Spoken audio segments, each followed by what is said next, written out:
Marie-Christine Saragosse, bonjour. Oui. Bonjour, ça marche. Ça marche, c'est magique, c'est formidable.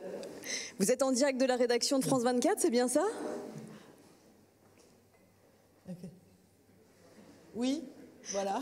Alors, c'est magique parce qu'il y a un petit décalage comme si vous étiez en Chine ou à New York, donc c'est très chic. Ouais, c'est très chic, oui. Donc on va revenir avec vous sur la manière dont vous, à France 24, vous avez géré l'épidémie, le moment où elle a éclaté. Quelle était pour vous la priorité? On va dire fin janvier, février, début mars.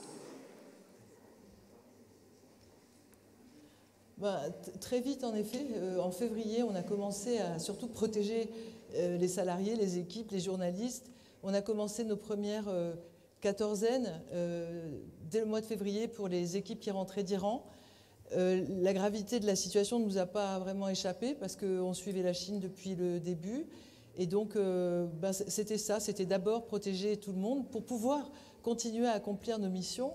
Et donc, on avait un plan de continuité d'activité et on est dégringolé à 15% des effectifs sur site, mais avec l'avantage de pouvoir se mettre très facilement en télétravail, y compris pour des activités a priori, on ne se dit pas qu'elles sont télétravaillables, c'est-à-dire faire du broadcast depuis chez soi. Et on savait travailler à distance parce que, comme vous l'avez dit, comme on est mondiaux, on a des rédactions à Bogota, à Dakar, à Nairobi, à Lagos, à Phnom Penh ou à Bucarest. Donc, travailler à distance, produire à distance, c'est pas quelque chose qui était dérangeant complètement pour nous, même si ça pose quelques problèmes quand même logistiques. Mais donc voilà, on a basculé et on a protégé les équipes à fond pour justement continuer ces missions d'information, de lutte contre les infox dont vous venez de parler, qui sont au cœur de ce qu'on fait. Débusquer les fausses informations quand on a un média monde, comment on s'y prend justement? On a des relais dans chaque pays? Alors en fait, France 24 a une rédaction qui s'appelle Les Observateurs et qui a des relais dans tous les pays. RFI a aussi un très gros réseau de correspondants. En fait, on a un réseau de 1000 correspondants dans le monde qui sont des journalistes aguerris et qui sont aussi à même de faire remonter ce qui ne va pas. On surveille beaucoup ça et on a des émissions dédiées, par exemple Info Intox sur France 24 et puis on avait donc Corona Vérif sur RFI. Ça nous a permis de débusquer des choses qui sont... Alors déjà, en général, c'est grave, la manipulation de l'opinion et tout ça, c'est très grave. Mais dans ce cas de figure précis, c'était une question de vie ou de mort, parce qu'une mauvaise info, par exemple, a circulé en Afrique, le fait que la vitamine C, c'était une bonne façon de se protéger du coronavirus. Vous imaginez qu'il y a des gens qui peuvent mourir d'une info de ce genre, ou bien qu'il faut boire des boissons extrêmement chaudes, on se brûle l'œsophage, et puis pour autant, on n'est pas protégé. Donc, vous voyez, dans ces moments-là, on le fait tout le temps, mais là, on était vraiment centré sur la prévention, la protection aussi de nos auditeurs et de nos téléspectateurs et de nos internautes. Il y a eu aussi tout un fantasme sur le remède miracle malgache et cette fois, vous avez carrément donné la parole au président malgache qui s'est fait un petit peu le VRP mondial de ce breuvage. Est-ce que ça a permis de savoir si vraiment c'était efficace? Et puis surtout, là, c'était pour vous l'occasion de faire un coup, on peut le dire aussi comme ça? Alors, on en a fait beaucoup des coups, si on le dit comme ça, parce qu'on a eu au moins 5 présidents de la République, dont le président français, on a eu tous les patrons d'organisations internationales, le secrétaire général de l'ONU, la patronne du FMI, plein de ministres des Affaires étrangères, tout ça. Donc, c'était pas tellement, je crois que c'était pas tellement, on cherchait pas un coup, mais il nous semble que quand on est mondiaux, il faut faire attention aux postures qu'on peut prendre parfois, d'arrogance, parce qu'on serait le Nord, qu'on saurait mieux. Nous, on n'aime pas trop avoir ces attitudes-là. Donc, le président malgache a eu la parole, et des experts ont eu la parole, et les citoyens du monde qui nous font l'honneur de nous écouter ou de nous regarder ont pu forger leur opinion. On n'a pas écarté ça d'un revers de main, parce que je pense que pour nos amis malgaches et pour les Africains en général, il faut respecter aussi ce qu'ils peuvent penser et faire évoluer les mentalités sans donner des leçons, si possible. Donc c'était important de l'avoir sur nos antennes, oui. Est-ce que vous avez profité de ce moment pour lancer de nouvelles émissions?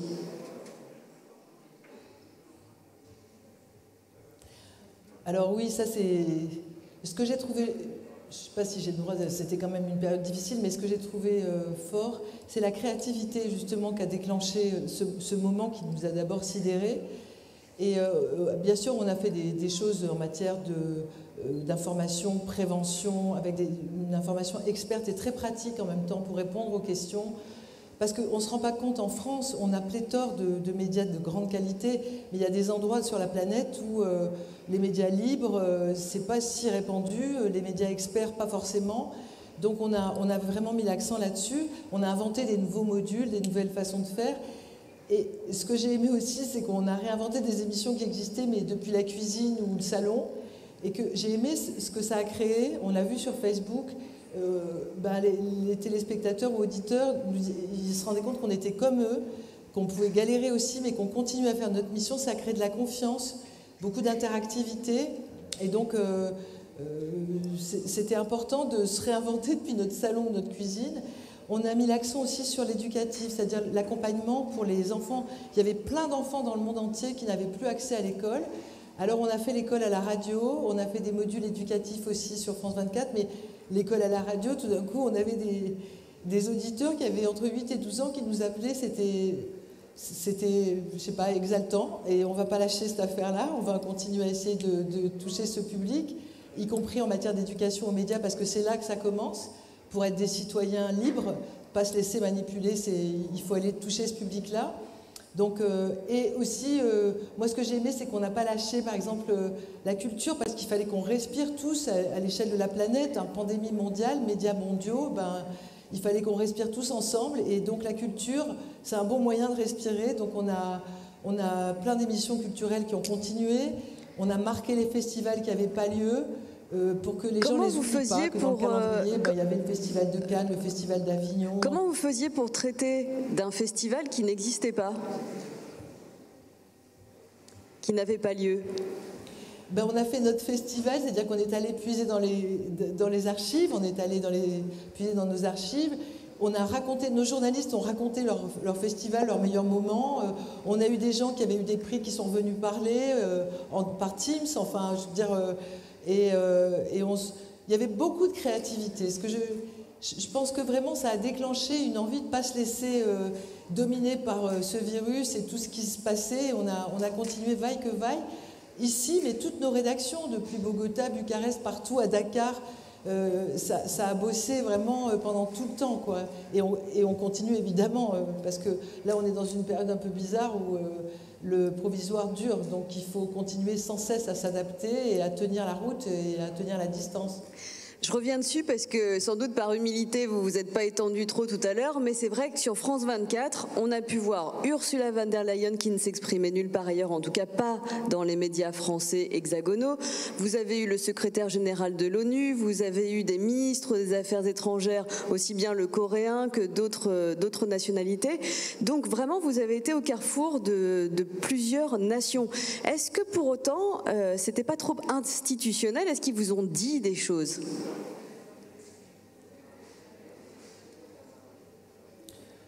Je pense que oui. Je me souviens de la ministre des Affaires étrangères coréenne. C'était plutôt un scoop parce qu'elle nous annonçait qu'il y avait des reprises alors qu'on se disait que l'Asie, la vague était passée. Le ministre des Affaires étrangères italien aussi, alors que l'Italie était quand même dans un état qui nous bouleversait puisque c'est notre pays frère. Non, je pense qu'ils ont dit des choses. Quand le secrétaire général de l'ONU, par exemple, nous appelle, c'est lui qui nous dit « Écoutez, je ne veux pas avoir l'air d'entraver votre indépendance, mais je voudrais exprimer un message, et notamment vers l'Afrique, parce qu'on est très inquiet, etc. » je pense que c'est parce qu'il avait un message à délivrer. Non, je pense que dans l'ensemble, c'était au fond... moi, je l'ai vécu plutôt comme une reconnaissance, pas seulement de France 24, si je peux me permettre, mais il y avait les mêmes étaient sur RFI aussi. Et... je trouve que c'était une reconnaissance sur le fait qu'on était crédible, qu'on faisait notre boulot sérieusement, qu'on avait un gros impact, parce qu'en temps normal, on touche 207 millions de personnes par semaine. Mais alors là, pendant la pandémie, ça a été multiplié. Par exemple, en 2019, on avait compté 1,5 milliard de vidéos vues. Et là, en 2 mois, on avait un demi-milliard. Et si je compte les 6 premiers mois de l'année, on est déjà à 1,8 milliard.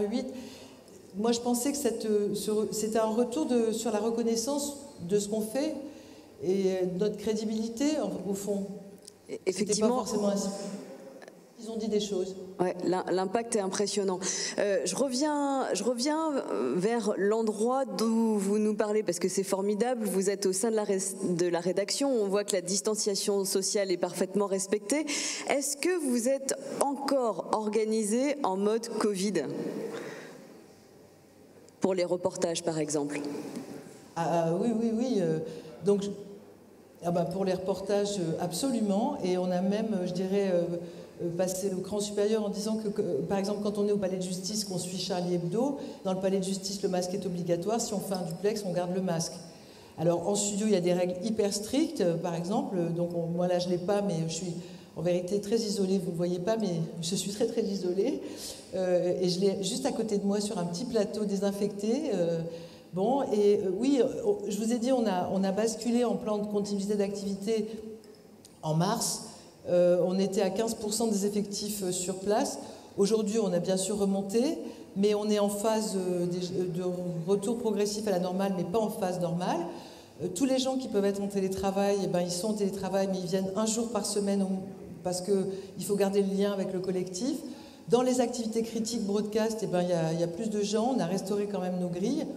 Mais on fait très très attention, les masques sont obligatoires, température, plexiglas, gel partout, ménage renforcé partout. Et je dirais que comme on n'est pas hyper optimiste, on l'a budgété pour quelque temps encore. On ne va jamais être surpris par le manque de masques.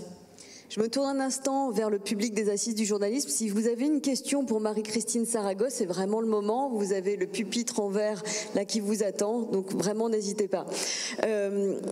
Hier, il a été beaucoup question, Marie-Christine Saragosse, ici, d'un baromètre Via Voice extrêmement critique envers les médias. 60% des Français jugent par exemple que les médias français ont trop parlé de la pandémie. Est-ce que vous prenez votre part là-dedans et est-ce que vous avez évalué le retour de vos téléspectateurs ? Alors, d'abord sur ça, moi je trouve que, je ne sais pas si on a le droit de dire ça, mais je trouve que l'audience est un peu injuste parce que c'est au fond ce qui les a beaucoup angoissés et ce qui les a beaucoup occupés et ce qui a sidéré tout le monde, c'était la pandémie et pas les médias en fait. Donc est-ce qu'il n'y a pas une... Vous savez, le porteur de mauvaises nouvelles est celui qu'on accuse de la mauvaise nouvelle, mais c'est d'abord la pandémie, peut-être que dont l'audience avait ras-le-bol. Mais moi, on a fait faire une enquête sur plusieurs pays africains. C'est pas du tout ça qui ressort, parce que, comme je le disais tout à l'heure, les Français ont de la chance, ils ont un embarras du choix extraordinaire en matière de médias crédibles, experts. Tout à l'heure, je voyais qu'il y avait les décodeurs du monde, des gens qui font un gros travail. C'est pas toujours le cas à l'échelle planétaire. Et donc, nous, on avait plutôt le fait qu'ils nous faisaient confiance, qu'ils se tournaient vers nous comme une valeur refuge, parce qu'ils savaient qu'on vérifiait l'info, qu'on donnait des conseils pratiques très utiles. Par exemple, quand il s'est agi le débat sur les masques qui partait dans tous les sens, quand on a, je pense à un article d'RFI, en l'occurrence hyper précis, et qui donnait tous les patrons pour des masques faits correctement, et, je pense que les gens l'ont apprécié. Après, on n'a pas parlé que de ça, et on n'a pas fait d'informations sensationnalistes. Je vous disais, on a laissé la place à la culture. Il y a un autre sujet sur lequel on s'est pas mal battu, et je ne voudrais pas le rater celui-là, c'est sur les femmes. Moi, quand j'ai réalisé avec les patrons de chaîne que leur place était en train de dégringoler sur nos antennes, parce qu'on les compte tous les jours, la place des femmes, on a mis un coup de collier pour remettre des expertes, pour leur donner la parole. Et en plus, on s'est mobilisé sur les violences faites aux femmes. On a montré toutes les femmes en première ligne. Mais je veux dire, on a traité de plein d'autres choses. Et je vous assure que l'éducation, la radio, l'école à la radio... si vous entendiez les enfants qui appelaient, les messages qu'on mettait ensuite à l'antenne, vous auriez réappris par exemple la règle du passé composé et de l'accord. Et c'était génial, c'était super frais. Il y avait des moments où les gens nous racontaient leur confinement. C'était d'une convivialité, d'une solidarité et d'une humanité très forte. Donc moi, je ne prends pas complètement pour moi ces critiques, Mais bon, de toute façon, les citoyens ont toujours raison. Ce sera le mot de la fin. Merci Marie-Christine Saragosse d'avoir été parmi nous à distance et en direct de la rédaction de France 24. Je vous laisse l'applaudir. Je ne sais pas si vous entendez, mais vous êtes largement applaudis. Merci. Merci.